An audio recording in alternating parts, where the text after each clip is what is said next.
Hola, buenas tardes, ¿cómo le va? ¿Bien? Hoy es jueves, el primer jueves de octubre, y vamos a continuar con nuestra lectura de todos los días, en realidad todos los días porque a veces no lo hago. Ahí está, Memorias del subsuelo de Fyodor Dostoyevsky. Voy a leer el capítulo 7, donde habíamos dejado la última vez.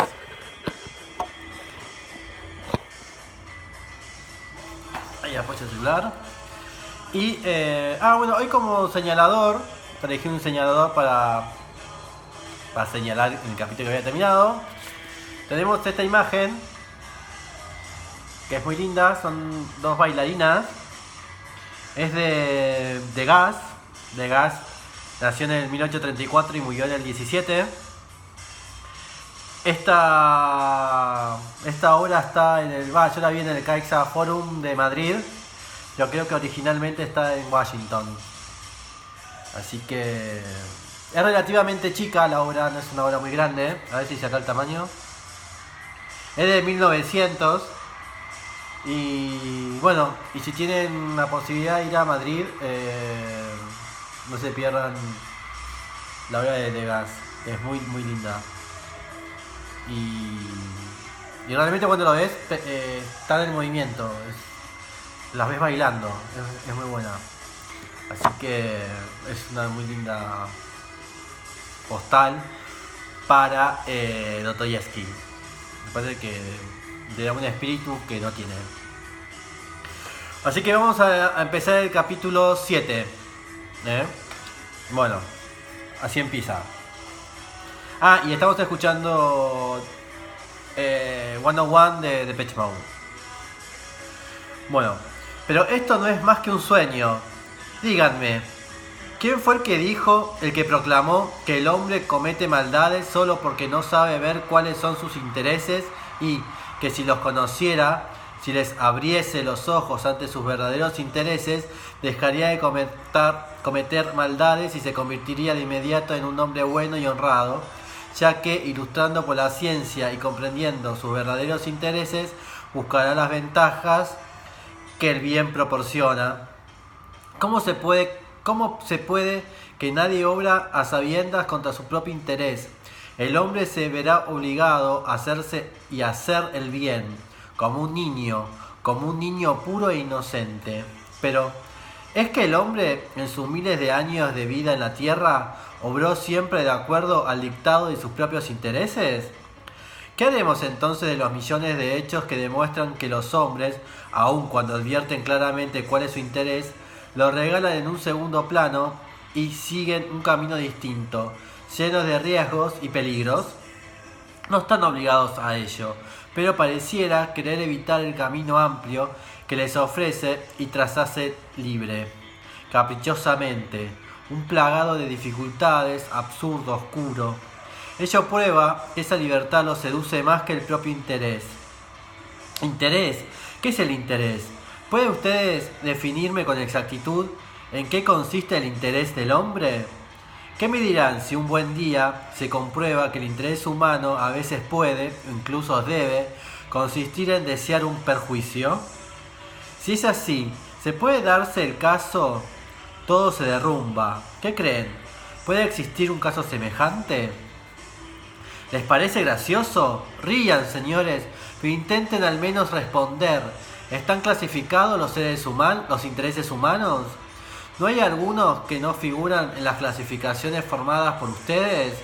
Porque, según entiendo, señores, ustedes catalogan los intereses humanos de acuerdo con las cifras de las estadísticas y de las fórmulas económico-científicas.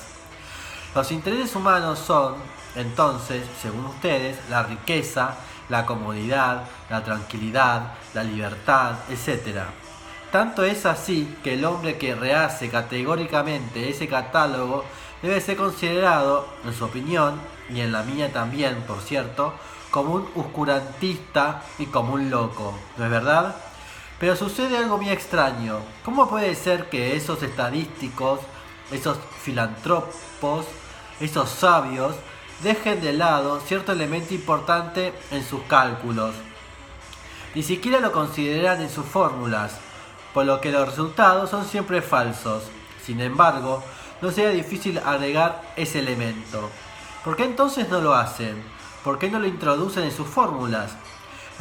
La dificultad se debe a que dicho elemento es tan particular que no encuentra sitio en ninguna clasificación ni puede inscribirse en ninguna fórmula. Un ejemplo, tengo un amigo, pero claro, ustedes lo conocen, es el amigo de todo el mundo. Cuando ese amigo se dispone a hacer algo, empieza por explicar con toda franqueza, con bellas frases musicales, cómo hará para conducirse de acuerdo con la razón y con la verdad. Es más, hablará con sincera pasión y mucho entusiasmo sobre los intereses reales y normales de los hombres.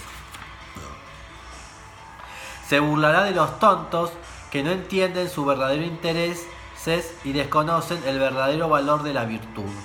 Pero 15 minutos después, a lo sumo, sin ninguna razón, solo por efecto de un impulso interior que pesa más en la balanza que todas las consideraciones de intereses, hará algo estúpido, cometerá alguna tontería, obrará en contra de todos los preceptos que defendía en sus discursos poco tiempo atrás, en contra de la razón, de sus intereses, de todo.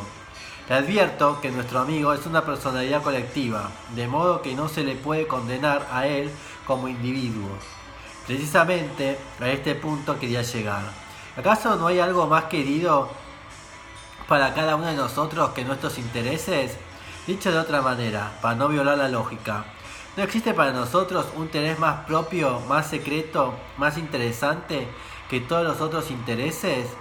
Más alto que todos ellos, un interés por el que los hombres están dispuestos a obrar, si es necesario, en contra de todas las reglas, en contra de la razón, sacrificando, si es necesario, el honor, la paz, la felicidad, todas las cosas bellas y convenientes, solo por obtener algo que les es más querido que todos los demás, algo que lo que ve único interés. Muy bien, dirán ustedes, ¿pero eso es también un interés? Voy a explicarme. No podemos seguir adelante sin aclarar las cosas. Lo extraño de ese interés es que destruye las cosas. Lo extraño de ese interés es que desordena todas nuestras clasificaciones y derrumba todos los sistemas edificados por los amigos del género humano para que el hombre pueda ser feliz. En resumen, es un estorbo, un obstáculo, pero antes de que sepan ustedes cuál es ese interés, quiero decir que todos esos hermosos sistemas, esas bellas teorías que buscan explicar a los hombres en qué consisten sus intereses normales, a fin de que ellos decidan al punto de ser virtuosos y nobles para amoldarse a ellos. Todo eso no es más que un montón de palabras huecas. Creer que la renovación de la humanidad puede realizarse dándole a conocer sus verdaderos intereses es, en mi opinión, como admitir, con Bucle, que la civilización amansa al hombre, el cual pierde un poco a poco sus instintos sanguinarios y feroces. Bucle llega a esta conclusión pensando lógicamente, pero el hombre siente una pasión tan intensa por los sistemas, por las deducciones abstractas, que está dispuesto a ocultar la verdad, a taparse los ojos y los oídos ante la verdad, solo para que no se desarticule su lógica. Voy a poner un ejemplo claro. Miren a su alrededor. En el mundo corre mucha sangre, incluso alegremente, como champaña. Miren nuestro siglo XIX. Miren a Napoleón, al otro, al grande, al de hoy. Miren a América del Norte y su unión, fundada para siempre. Miren en definitiva esa farsa de Schleswig-Holstein. ¿Qué es, entonces, lo que hace deseable la civilización? La civilización solo aumenta el número de nuestras sensaciones. Por ello, es muy probable que el hombre logre descubrir cierta voluptuosidad en el correr de sangre. Es más, ya se dan algunos casos. ¿Saben acaso que los asesinos más temibles fueron siempre señores muy civilizados? Y que junto a ellos los Attilas y los Stenkan Racing parecen casi inofensivos. Que esos señores sean menos célebres se debe a lo que los vemos más frecuentemente y ya nos hemos acostumbrado a ellos. No digo que la civilización hace al hombre más sanguinario, pero sí mucho más perverso, más cobardemente sanguinario. Mucho tiempo atrás, el hombre se consideraba como derecho a matar y, con la conciencia tranquila, mataba de acuerdo a su conveniencia. Hoy, aun cuando creemos que el derramamiento de sangre es algo repudiable, seguimos matando, y matando con más frecuencia que antes. ¿Esto es lo mejor? Decídanlo ustedes. Se sabe que Cleopatra, excusen este ejemplo traído de la historia romana, clavaba agujas de oro en el pecho de sus esclavos y que disfrutaba enormemente los gritos y contorsiones de las víctimas. Me dirán que eso ocurría en una época bárbara, que nuestro siglo también es bárbaro, ya que todavía se clavan alfileres, que el hombre, aunque tenga ahora una comprensión más clara de las cosas, no se acostumbra todavía a seguir las reglas de la razón y de la ciencia. Pero ustedes están convencidos de que el hombre se acostumbrará con el correr del tiempo, cuando el sentido común y la ciencia terminen de reeducar completamente la naturaleza humana y la orienten por un camino normal. Creen que con el tiempo el hombre dejará de errar y se verá entonces en la imposibilidad de oponerse a sus intereses normales. Pero hay más. Entonces, según ustedes, la ciencia hará saber al hombre, aunque esto sea un lujo superfluo, que no tuvo nunca voluntad ni caprichos y que es, en definitiva, como una tecla de piano o un pedal de órgano, de modo que actúa, no de acuerdo a su voluntad, sino según las leyes de la naturaleza. Bastará, entonces, descubrir las leyes para que no se pueda considerar al hombre responsable de sus actos, y entonces la vida será fácil. Con estas leyes, todas las acciones de los hombres se podrán calcular tan matemáticamente como los logaritmos hasta la 100.000ª, y se hará con ella libros importantes, como nuestros diccionarios enciclopédicos, en lo que todo estará exactamente calculado y previsto. Ya no habrá aventuras y ni siquiera acciones. Entonces, creen ustedes, se establecerán novedosas relaciones económicas que se fijarán con precisión matemática, de modo que los problemas desaparecerán enseguida por la sencilla razón de que habrán descubierto las soluciones. Entonces se construirá un hermoso palacio de cristal. Entonces veremos el pájaro de fuego. Entonces no se puede garantizar, digo yo, que ese no sea terriblemente aburrido. ¿Qué se podrá hacer si todo está calculado y fijado? Como contrapartida, todos serán sabios. Evidentemente, el aburrimiento es un mal consejero. Es el aburrimiento de que mueve a clavar agujas de oro en los pechos ajenos. Pero aún esto no tiene demasiada importancia. Lo grave, lo terrible es, digo, que el hombre se sienta feliz de tener al alcance de la mano agujas de oro. El hombre es estúpido por naturaleza, totalmente estúpido. Y es más ingrato que estúpido. Es difícil encontrar otro ser más ingrato que él. Por eso no sería extraño verlo erguirse de pronto en medio de esa felicidad, un caballero sin elegancia, de rostro retrógrado y burlón, y que dijera: bueno, señores, ¿cuándo vamos a destruir de un solo puntapié toda esta insoportable felicidad? Aunque solo sea para enviar todos los logaritmos al demonio y poder vivir según nuestra estúpida fantasía. Y si hay algo peor, y es por muy rápidamente ese personaje encontraría discípulos. El hombre es así, y la causa de todo es algo infinito que, a primera vista, se podría pasar por alto. Esa causa es que el hombre, sea lo que sea, aspira siempre a obrar según su voluntad y no sobre las prescripciones de la razón y el interés. Ahora bien, yo creo que la voluntad de uno puede, y a veces incluso debe, oponerse a sus intereses. Mi voluntad, mi libre albedrío, mis caprichos, por insensatos que sean, mi imaginación sobreexcitada hasta la demencia, esto es Esto es lo no que no se tiene en cuenta. Este es el precioso interés que ignoran todas las clasificaciones de ustedes y que hace estallar todos los sistemas, todas las teorías. ¿De dónde sacan nuestros sabios que el hombre necesita una voluntad normal y virtuosa? ¿Por qué suponen que el hombre quiere ser razonable? El hombre solo quiere una voluntad independiente, sin importar los precios y el resultado. Pero el diablo sabe lo que cuesta ese deseo. Bueno, ahora vamos por el capítulo 8.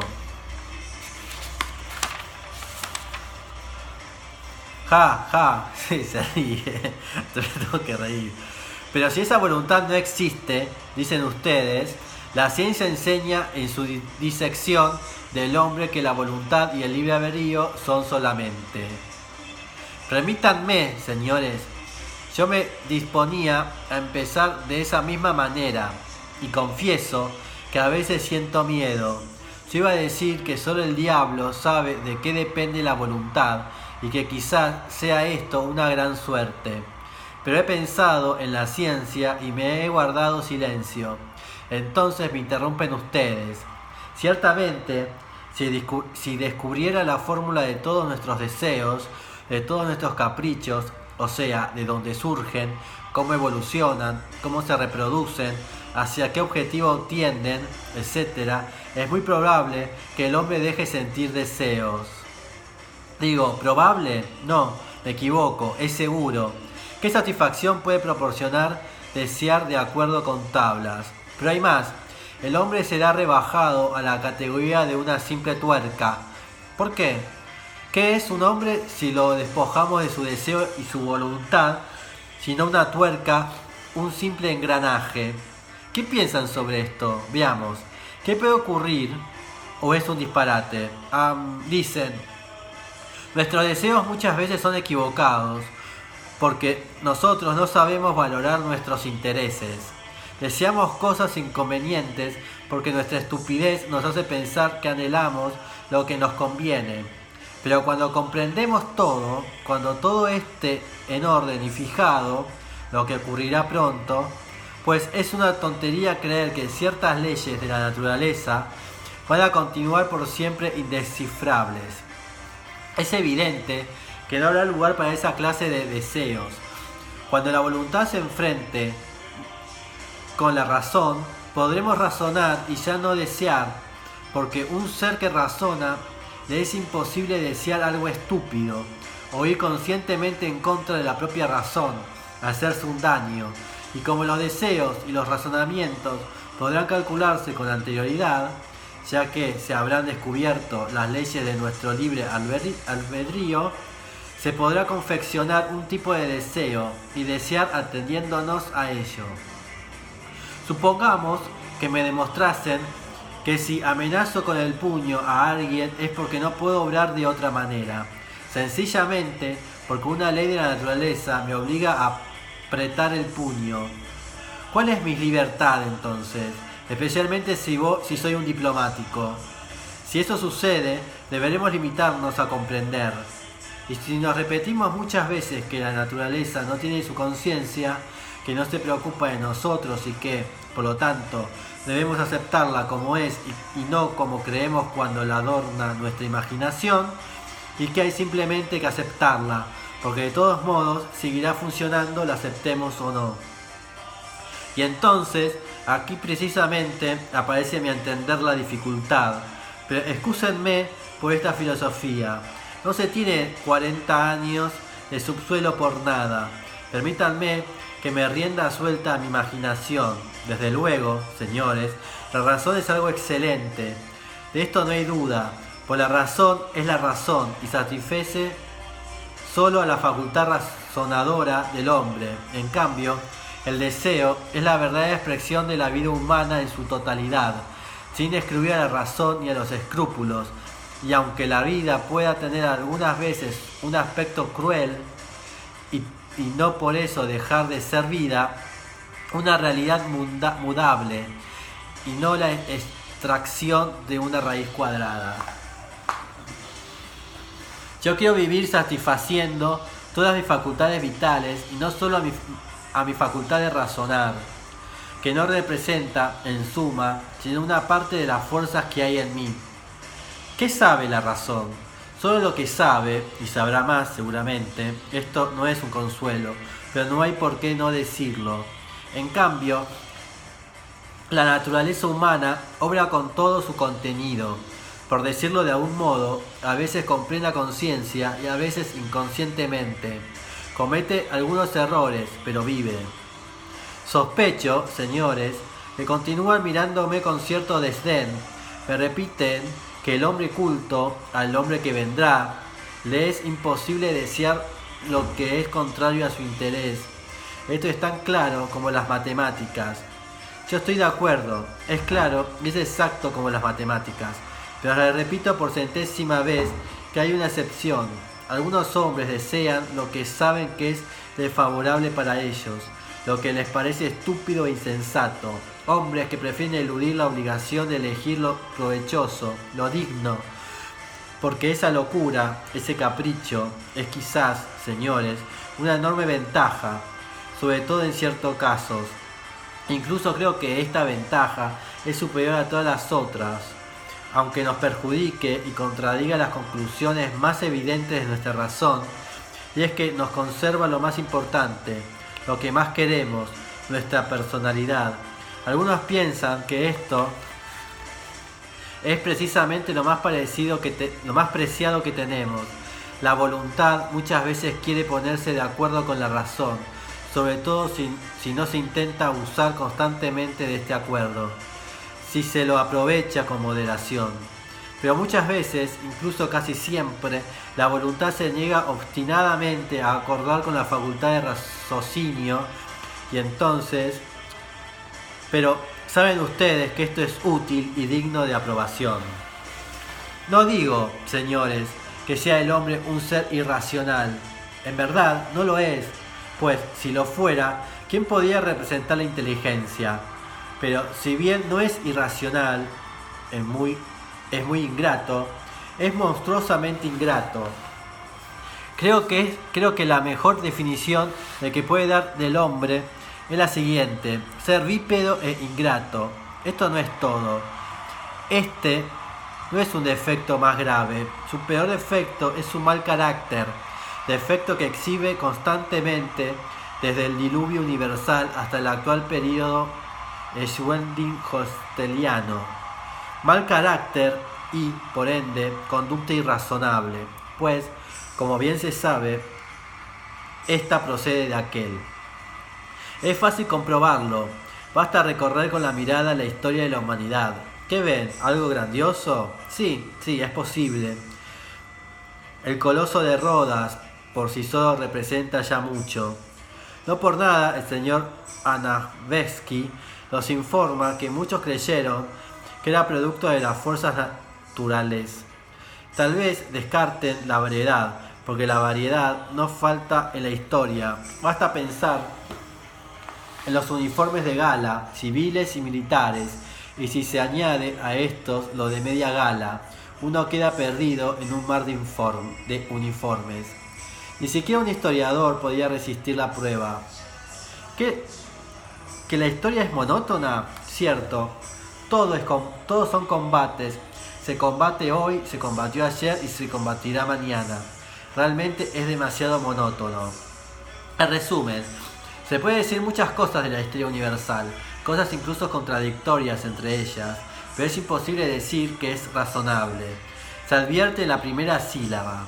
Además, rescato algo que sucede constantemente. Aparecen hombres razonables y de costumbres juiciosas, filántropos cuyo deseo es llevar una existencia razonable y honrada, a fin de que el ejemplo de su vida demuestre a sus semejantes que se puede vivir de manera juiciosa. Pero, ¿qué sucede? Que muchos de estos amantes de la moderación terminan traicionando sus ideales y aparecen comprometidos en actos escandalosos. Entonces, dígame qué se puede esperar del hombre, de ese de cualidades tan extrañas. Volquemos sobre él todos los bienes de la tierra. satisfagan sus necesidades económicas, de modo que sus únicas ocupaciones sean dormir, comer y pensar en el modo que prolongar la historia universal. Hagamos esto y veremos cómo el hombre, por pura ingratitud, por necesidad de ser perverso, no responde con alguna maldad. Preferirá a esa cómoda situación que responde perfectamente a su supuesto interés, los absurdos menos ventajosos, únicamente porque se mantenga un elemento fantasioso, pernicioso, justamente sus delirios más imaginativos y sus más vulgares tonterías son lo que pretenderán conservar, solo para demostrarse, como si esto fuera necesario, que los hombres son hombres y no simples teclas de piano, aunque tal vez lo sean para las leyes de la naturaleza, que tocan a los hombres con fuerza. De todas formas, incluso si se comprobará y se pudiera demostrar que el hombre es una simple tecla de piano, el hombre no sentaría la cabeza, seguiría haciendo los mismos disparates, solo para evidenciar su ingratitud y su conducta inconstante. Y si es necesario, se sumergirá en la destrucción, en el caos. Provocará cualquier desastre únicamente para poder hacer lo que se le antoje. Se quejará con ira de este mundo, y como únicamente el hombre puede maldecir, este es el privilegio que más lo distingue de los demás animales, conseguirá su propósito, saber que es un hombre y no una tuerca. Se dice que el caos, las tinieblas y el espanto pueden también ser previstos de antemano, y tan exactamente que este cálculo puede paralizar el impulso del hombre. Y, por tanto, la razón triunfará también de esa manera. Le responderé que el hombre entonces ya no tendrá más que un medio para hacer su voluntad, volverse loco. Estoy muy seguro de esto, pues no cabe duda de que la mayor preocupación del hombre es demostrarse a sí mismo que es un hombre y no una tuerca. Podía menospreciar la existencia, pero se lo demostraba, vivía como un troglodita, pero se lo demostraba, y después de tanta civilización, ¿cómo no pecar? ¿Cómo no alegrarnos de no haber llegado todavía al papel de la tuerca? Y de nuestra, y que nuestra voluntad dependa todavía de uno no sabemos qué.